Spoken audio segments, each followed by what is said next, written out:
Hello everyone and welcome back to Versus for a very special episode featuring a matchup we've all been salivating for since the very inception of this show. Doesn't matter who's competed beforehand, RoboCop versus Terminator, Nicole Kidman versus Laura Dern, Chef Boyardee versus Hamburger Helper, which I'm told we will do at some point. All roads have led to this gaggle of galactic goliaths we have for you today, Alien versus Predator. Yeah, it's been a movie, and before that a comic book run, and before that two standalone franchises that first mixed when we saw a glimpse of a xenomorph skeleton on a Predator ship. And unlike some of their crossover events of the past, this Versus episode pitting the entire Alien franchise against the totality of Predators will have a definitive winner. Two, actually, if you count both the victorious species and you, the audience.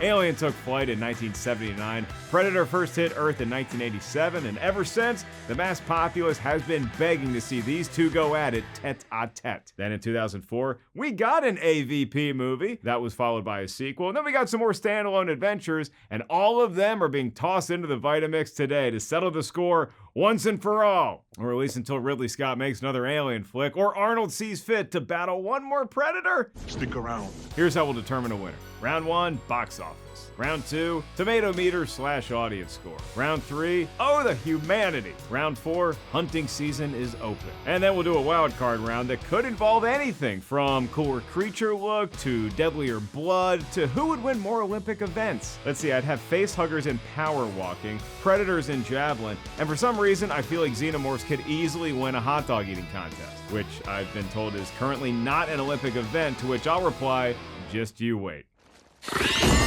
Well, the wait is over to see two of the most popular interstellar travelers in the history of Hollywood go at it. One team will emerge victorious after a worthy battle. For the other, it'll be game over, man! Game over, man. It's game over. Let's get it on. Round 1, box office. If you weren't aware prior to enjoying this program, yes, there's been two films that saw Predators and Aliens battling it out, accurately titled Alien vs. Predator, and even more conveniently known as AVP, which I always thought those little bumper stickers were referring to until I realized that was some Disney park designation. Oh well. A versus P was a hit out of the gate back in 2004, and it would amass a total of $173 million around the world. Requiem was a sequel, and it hauled in $129 million, and now we already have our first fun fact of the day. At the time of Alien vs. Predator's release, it became the highest grossing opening weekend ever for a film with a black female as the lead, Sanaa Lathan. You are ugly, mother. That record has since been usurped by Jordan Peele's Us, but still a valuable historical footnote. And speaking of history, let us now go all the way back to the late 1970s. 'Twas the final year of that decade that gave birth to Alien and possibly the greatest tagline in film lore. So maybe in space no one can hear you scream, but here on Earth, audiences everywhere were terrified of the sci-fi horror blend that taught us all, if you're having chest pains, Pepcid AC may not be the remedy you need. Alien took in $185 million on this planet, and its cleverly titled sequel, Aliens, did $183 million worth of business. Alien 3 and Alien Resurrection kept the pace by staying above $160 million each, and then in 2012, Prometheus set the all-time high mark for either franchise when it earned $402 million. The most recent film in the series, Alien Covenant, also did well with $239 million in Earth bucks to its credit. Predator kicked off in 1987 and had a huge advantage right out of the gate. Literally. It would star some guy named Arnold as he was hitting his career prime. Knock, knock. The Schwarzenegger factor got the film to within a whisper of $100 million, landing at $98 million. And while Predator 2 nabbed only $55 million, 2010 saw a resurgence when Predators hit to the tune of $127 million, followed by 2018's The Predator making $159 million and helping Bruce Wayne with what to title his next standalone venture. All told, Predator films have collected $741 million on our planet, making for a per flick average of $123 million bones. But those pesky aliens have raked in $1.63 billion in cold hard cash, which gets their per film average to $204 million. Over $200 million, we still can't greenlight another one of these movies. Come on, Hollywood. I'm sure the Predators are down to pop in. They're available and always good for a scrap, but they come up short here in round one. In space, you evidently can hear the sounds of cash registers, and it's Team Alien that gets the win here, and they're up 1-0. Excellent work, everybody. Round 2, Tomatometer/audience score. Alien not only had an 8-year head start on Predator, it also had the benefit of 2 films in the franchise debuting on the big screen before Arnold and Carl Weathers ever shook hands. You son of a... Perhaps that also helped make those first 2 Alien entries feel, I don't know, fresher? Let's ask the Tomatometer first. You know, for a species that drools from multiple mouths all the time, the Alien films clean up fresh pretty well. Alien and Aliens are both certified fresh at 98 and 97% respectively. My God, I knew they were good, but those are Godfather-like numbers. How the first 2 Predators do, you ask? Well, let me caution all you folks on Team Space Hunter that Part 1 has Arnold, Part 2 has Gary Busey, and while we love both those stars dearly, the critics have had some other feelings about them throughout the decades. Oh my. But it's good news out of the gate, as the inaugural Predator is resting at a solid 81% fresh. But despite having Danny Glover in the cast for Part 2, 1990's follow-up is only at 30% rotten, leading me to surmise that most critics didn't care about that awesome Easter egg inside the spaceship at the end. That's the xenomorph skeleton. It's a trophy for Predators and proof that this could indeed be a shared universe. Despite that excitement, the next 2 Aliens found their way to rotten territory as well. Alien 3 landed at 45%, and Resurrection couldn't get back up to fresh, settling at a still respectable 54%. Okay, do you want to know what the 2 lowest rated flicks for either sporting beast are? What's that? It's the movies that featured them both. Alien vs. Predator is at 21% and Requiem is at 12%, even though it had a Predator morph, or a xenomorph. I'll get the nomenclature right and be back to you, but it was awesome. The 2 properties did return to Freshville each once they went their separate ways. 2010's awesome Predators is at 65%, and 2012's Thinker Prometheus landed at 73%. Covenant is also fresh at 65%. Unfortunately, for the most recent Predator gig, it wasn't as fruitful. The Predator is rotten at 33%. So Aliens strike first here, as their per-movie Tomatometer averages 58% against Predator's 40%. That's a solid victory for the facehuggers, but what's that sound? Good God, that's the audience score's music. Predator improves upon its first 4 entries on this metric, including an 87% for Part 1, 44% for Part 2, and a 39% for AVP. Unfortunately, the audience walked into a different movie than I saw in 2010 because the awesome Predators, again, I'll remind you, it's awesome, it's somehow rotten on the audience score at 52%. Are y'all sure you saw the same flick? Because the one I took in had Adrian Brody being a total badass on a distant planet. I give it 10 out of 5 distant planets. But I'm just one man, and it's my job as the messenger to not be shot or impaled or eaten when I report that the average audience score for Team Predator is still rotten, but it's improved up to 47%. So you're telling me there's a chance? I can make it. Unfortunately for them, the Alien folk have also improved their audience average up 58.25%. Tends to be the case when both Alien and Aliens are tied at 94%. My goodness, people love those first 2 movies. You know, call me crazy, I think Ridley Scott and Jim Cameron have a future in this business. They also competed in a versus against each other last season. You wanna know who won? I don't remember, but they both lose to Tony Scott, Ridley's brother. That dude directed Top Gun one year and Beverly Hills Cop 2 the next. Game over indeed. Well, the game is still on here, but the round itself is as toasted as Ellen Ripley was at the end of Alien 3. Is it too soon? Come on, it's been 3 decades, and the movie wasn't even that good. I know, David Fincher directed it, so now everyone is trying so hard to like it, but to quote Judge Judy, nuh-uh. Despite Alien 3, the Xenomorphs do take round 2 and place the Predators squarely on the ropes because they're losing 2-0. Round 3, oh the humanity.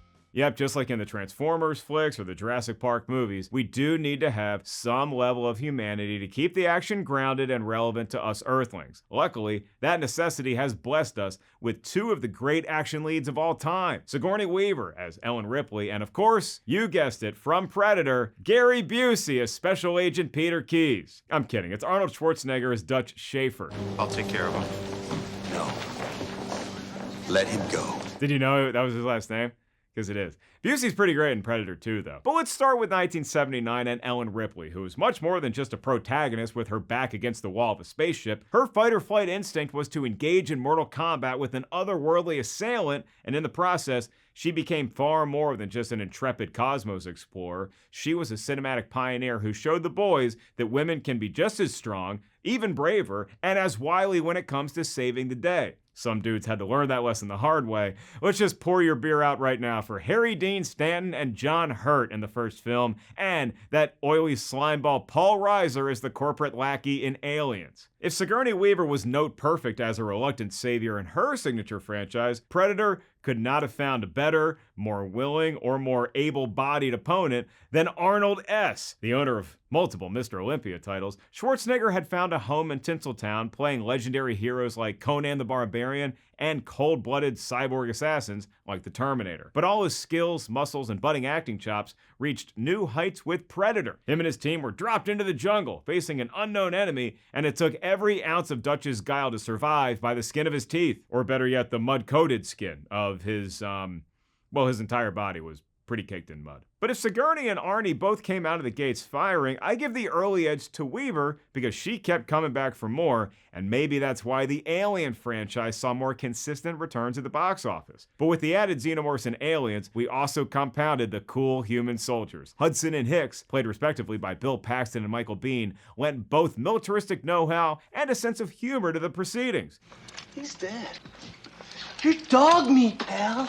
And it should be noted that Bill Paxton is such a hardcore staple of this universe because he's gone toe-to-toe with both extraterrestrials. He's in Predator 2, and here's where I give Gary Busey loads of credit for being a kinetic stalwart. But my sleeper pick of great human lead for either franchise is Danny Glover in Predator 2. He had to follow in the footsteps of an action icon in Schwarzenegger, and what Glover may lack in handshake muscularity, he makes up for with smarts, cunning, and daring. Hell, the guy even makes it all the way into a Predator spaceship. He's one step away from being Will Smith in Independence Day. Okay, who's next? Prometheus piled on the mythology, and Alien Covenant gave us our first chronological look at xenomorphs in action, but these prequels also gave us more humans, or humanoids, to root for or against. It's complicated. We got Noomi Rapace, Charlize Theron, Idris Elba, Guy Pearce, Catherine Waterston, Danny McFreakin Bride, plus Michael Fassbender as a robot named David that we so want to trust, like we did Lance Henriksen's incomparable Bishop, but Davey ends up going psycho and Norman Batesing the alien creatures into existence. The humans also lose major points in these two films for breaking the cardinal rule of verses. Stop having sex in outer space. You're astronauts, not drunk college kids on spring break. When all of humanity could be at stake, maybe have a hug and save the copulation for your dorm room back on Earth. Damn kids. Predator now has a shot to get on the scoreboard, and Predators will help in a big way. Adrian Brody shocked the heck out of me when he showed how much of a rip-roaring action hero he is. Alice Braga was right there keeping stride, and my doppelganger, Topher Grace, proved that he's gone the light years away from being that adorable Eric kid from that 70s show. Boyd Holbrook, Keegan-Michael Key, Olivia Munn and company may not have been in the best Predator movie ever, but they certainly kept the action in the Predator lively and humorous. Shoutouts to Charles S. Dutton in Alien 3 and Sanaa Lathan in Alien vs. Predator, but overall, the scope of heroes, anti-heroes, villains, and all-out nutcases that can be loosely categorized as human-like skews slightly in favor of Team Predator for me. And thus, they get the win in round 3. We got us a ball game as it's 2-1, Alien. Round 4, hunting season is open. Okay, yeah, the title of this round is a nod to one of my favorite action films of all time, Hard Target. But there's a good reason. Aliens and Predators love nothing more than hunting. And since they're not welcome at Bass Pro Shops, I'll let them each show me what they got in this round. Tools, traits, and abilities will be key. Oh, and also, Hard Target stars Jean-Claude Van Damme, who is the original casting to be the Predator creature in the 1987 debut. But that was scrapped due to his diminutive stature and or the uncomfortability in his suit. You see, he was sought after because of his incredible martial arts moves, but they get tough to pull off in the hot jungle in a rubber suit take after take after take, so instead, director John McTiernan went with 7'2" behemoth Kevin Peter Hall. Rumor also has it that Van Damme was upset that he wouldn't be seen in the film at all, to which I'm sure producers replied, "Yeah, we know. You're an alien." Oh, this guy's funny. Anyway, we missed an opportunity to see Van Damme fight Schwarzenegger, but we still got Jean-Claude taking on Stallone at the end of The Expendables 2, so, that's something, right? All right, let's let these dogs hunt. Aliens make for great stalkers, and they can come at you from a variety of different ways and at a number of different times throughout their existence. You see, they all start out as eggs and then they hatch into adorable little face huggers. Oh, they're so cute when they're babies. But much like feeding a mogwai after midnight, before long, they'll turn into a much more fearsome opponent. The face hugger latches onto another lifeform's body by, hugging the face and implanting an egg inside the victim. That sucks, but you can survive that part for a while. Then later on, it's not heartburn you're experiencing. It was not that spicy big bite. That's a xenomorph popping out of your chest before it leaps into a jaunty tune like, "Hello, my baby. Hello, my honey." Or at least that's how it was lampooned in Spaceballs when John Hurt once again got felled by his nemesis. Not again. These hatchlings will turn into full-on xenomorphs who live for two things: honor thy queen, and show off how much two mouths can drool at the same time. As much as I didn't like Alien 3 then, or now, I will give props to the up-close and personal sequence where Ripley is attacked by a xenomorph who shows us both mouths in full drool-o-vision. That is one scary creature, and it makes for a great hunter. But to a predator, a xenomorph's abilities just make it more interesting game to hunt. Predators are all about the sport of hunting and the art of the kill. They tend to go out on the town in small packs, but sometimes even one individual predator has a few too many beers and feels like a dive into the jungle to tussle with Earth's finest. They bring with them a stellar array of weapons, devices, and abilities like their invisibility cloaking and their infrared vision, which can pick up any life form that's not currently encased in mud. Besides their armor, predators have super strength, quickness, and agility. They can get you from high in the trees, they can chase you down on land, and once it gets to be physical combat, any daring human better have an elaborate booby trap system in place. Arnold barely survived. Kevin McAllister might stand a chance. Hello. As one of the predators is lovingly dubbed Scar, the xenomorphs are great targets because they feature enhanced defense mechanisms. Their blood is dangerously acidic, hence how Uncle Scar got his nickname, and it presents a rude second act for any human that thought they got the best of an alien. Imagine finally killing an alien and then his blood squirts in your face and now you're donezo too. Well, that's great.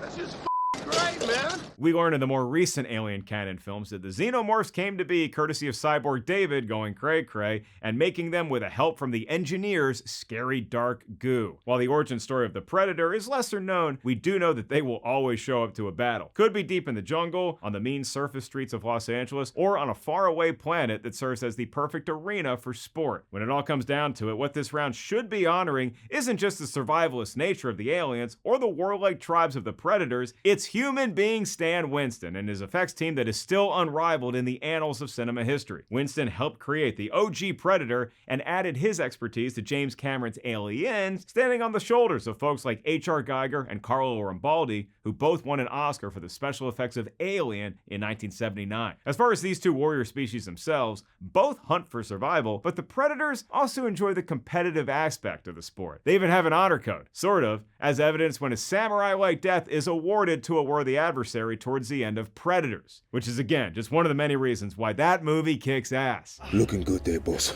I don't feel like tussling with either a xenomorph or a predator, but I at least know that the xenomorphs, their home planet is a long way from Earth. Predators, on the other hand, they love playing away games, and Earth has become sort of like their own Lambeau Field. Predator gets the win in this round, tying the ball game at 2-2, and now the match all comes down to this. It's time for the wild card round. Game over, man! It doesn't really matter what era of video game you adhere to. When you see that failure screen light up, chances are you can also hear Hudson in your head chanting his iconic line. Game over, man. It's game over. This round will be all about the moments that made these franchises special, and we'll be taking a highlight, at least one, from each film in either series to generate a decision, and we're starting with the OG Alien. And this one's easy. The Kane chest burst is so legendary, Mel Brooks had to lampoon it almost a decade later, but it still holds up as a worthy payoff to a perfectly creepy pace. The fun practical effects, the horror on John Hurt's face, and also Harry Dean Stanton in another scene,